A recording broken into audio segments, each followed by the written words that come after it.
Hey, what's up guys, CombatCritique here. In this video I want to give my pick for this upcoming fight between Andrefialho and Joaquin Buckley.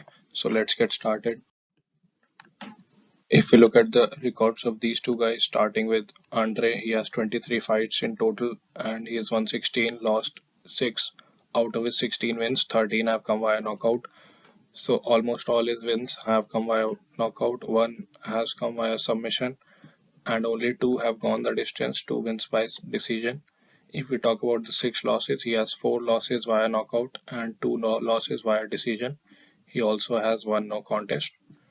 If we talk about Joaquin Buckley, he has 21 fights, so similar experience between the two. Andre has 23 fights, Joaquin has 21 fights. He has won 15 out of his 21 fights and lost 6. If we talk about the 15 wins, 11 wins by knockout. So like Andre, he is also a knockout machine and 4 wins by decision, no wins by submission. And now if we talk about the 6 losses, 4 losses have come via knockout similar to Andre and 2 losses have come via decision. So record wise these two guys are pretty similar. Now let's talk about some of the physical and career statistics of these two guys. Starting with the height, it is 6 feet and it is 5'10" for Joaquin Buckley, and I don't think, even though Andre has a 2-inch height advantage, I don't think it will matter in this fight because Buckley has fought taller opponents in the past and he has wins over taller guys. Also, keep in mind this fight is scheduled at 170 pounds, so Buckley was formerly fighting at 185. He was a middleweight, now he is moving down to welterweight. I expect if the weight cut is good, he should be bigger than Andrefialho on the night of the fight. Reach is 74 inches for Andre and 76 inches for Buckley.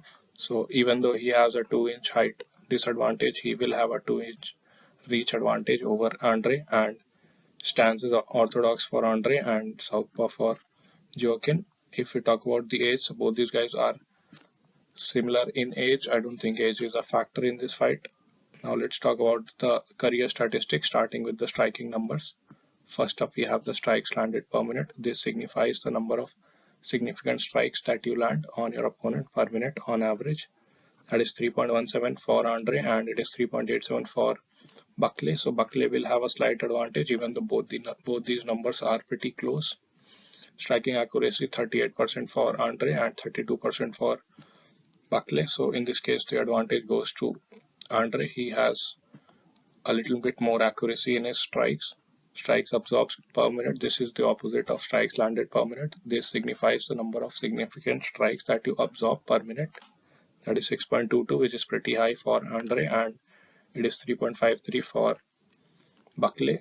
I think in this case the advantage goes to Buckley because he is getting hit a lot lesser than Andre. This number is almost half of that what Andre has, so he will have an advantage. Striking defense is 46% for Andre and 55% for Buckley. So again, advantage goes to Buckley here as well. Now let's talk about some of the wrestling, grappling and submission statistics.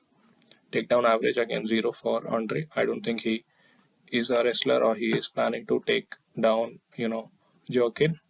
And for Joaquin Buckley, it is 1.23, so he will have an advantage. He is the better wrestler going into this fight.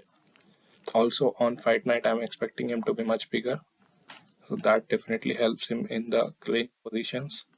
Takedown accuracy again 0% and here it is 30%. So 30% is not great, but still it is better than 0. So he will have an advantage. Takedown defense 71% for Andre, which is good, and 66% for Joaquin, which is also good, but a slight advantage goes to Andre in this. Submission average 0 for Andre. He's never attempted a submission in the UFC. And it is also 0 for Joaquin Buckley. So he has also never attempted a submission in the UFC. Overall, I believe this fight is very close. Their records are similar. Their fighting style is similar. The striking, both guys are pretty even. Slight edge I'll give to Joaquin, and in the wrestling, I think he has an advantage. Now let's look at some of the previous performances of these two guys. Starting with Andre, in his last fight, he lost to Muslim Salikov via TKO, and this came in the third round. This was back in November of last year, so he is taking a good 6 months, which you should after you get TKO'd. And if you talk about the fight before that, there he was KO'd by Jake Matthews in the second round. This fight was in June of last year. And before that, he beat Cameron Van Camp by a knockout in the first round. TKO'd Miguel Beza in the first round itself and lost to Michel Pereira, unanimous decision. And if you look at this, all these 5 fights have come in the last year. So crazy activity from Andrefialho. He's fought 5 times in the last year, won 2 and lost 3. Before that, he was outside of the UFC. So this man is very active for a welterweight. Sorry. Now let's talk about Joaquin Buckley. He has also been pretty active. In his last fight, he lost to Chris Curtis, one of his sparring partners, via knockout in the second round. This was in December. So he is taking around 4 months off and returning back.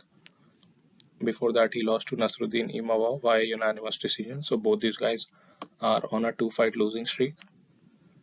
Before that, he beat Albert Durev via TKO, doctor stoppage in the second round. He beat Abdul Razak Al Hassan via decision, and it was a split decision. He beat Antonio Arroyo via knockout in the third round.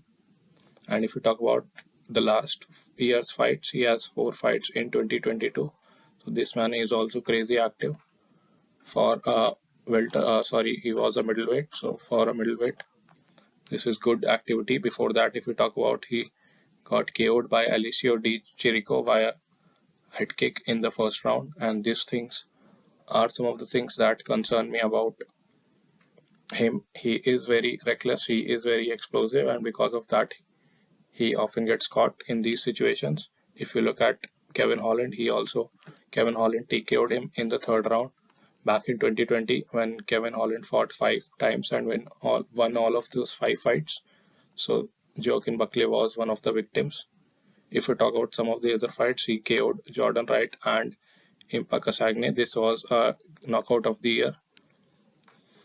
So overall, I believe again their fighting styles, their trajectory in the UFC, both of them are on a 2-fight losing streak. They match up quite a lot. They are similar strikers. I don't think anybody will rely a lot on the wrestling and grappling. I think somebody is getting KO'd in this fight. And if I have to put my money on this fight, first of all, it's a very close fight, so I'll not put my money. But if I have to pick a winner, I'll pick this man right here. I think he has the explosiveness as well as the experience. I don't think Andre has the experience in the UFC. He's been fighting since 2022. He has fought 5 times in the last year, and still I don't think he has the octagon experience that Joaquin Buckley has. And for this reason, I'm picking him to win this fight. I think he'll get it done in the first round itself, and this might be a KO of the night kind of performance. That's it for this video. Let me know what you guys think. It is a very close fight on paper. Their records, their stats, their previous performances, they all match quite closely, and I'll not advise anybody to put money on this fight. It is a 50-50 kind of fight.